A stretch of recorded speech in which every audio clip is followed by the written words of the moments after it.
Alors l'âge auquel on peut partir à la retraite dépend de son année de naissance.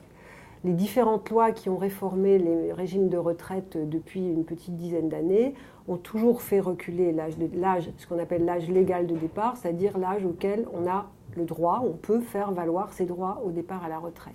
Alors, un exemple, les gens qui sont nés en 1955 peuvent faire valoir leurs droits à 62 ans. Pour eux, l'âge légal de départ est donc à 62 ans.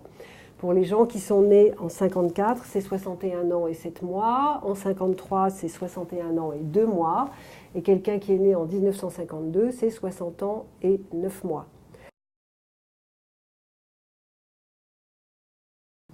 Alors attention, ça c'est l'âge légal de départ, c'est-à-dire c'est l'âge légal auquel on peut partir à la retraite si on en a envie, si on a tous ses trimestres et si on en a assez de travailler. Ça n'est en aucun cas une obligation.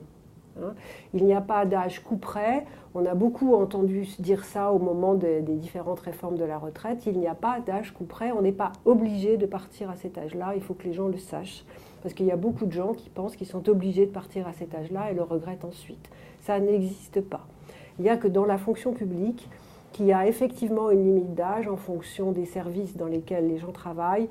Et à partir d'un certain âge, qui dépend donc de leur activité et de leur profession, ils sont ce qu'on appelle rayés des cadres et ils sont obligés de prendre leur retraite. C'est possible si on a commencé à travailler très jeune.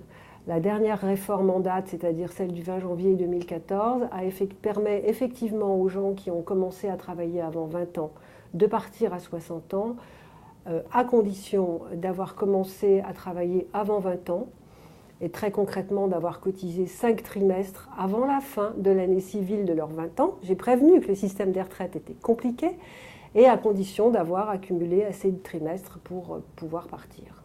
Après, si on n'a pas assez de trimestres, la loi prévoit la possibilité d'ajouter aux trimestres cotisés des trimestres réputés cotisés qui sont liés en gros à la maladie, au congé maternité, au service militaire, à différentes formes d'invalidité. Donc on a toujours intérêt à se renseigner auprès de sa caisse de retraite pour savoir si effectivement on est dans les clous ou pas.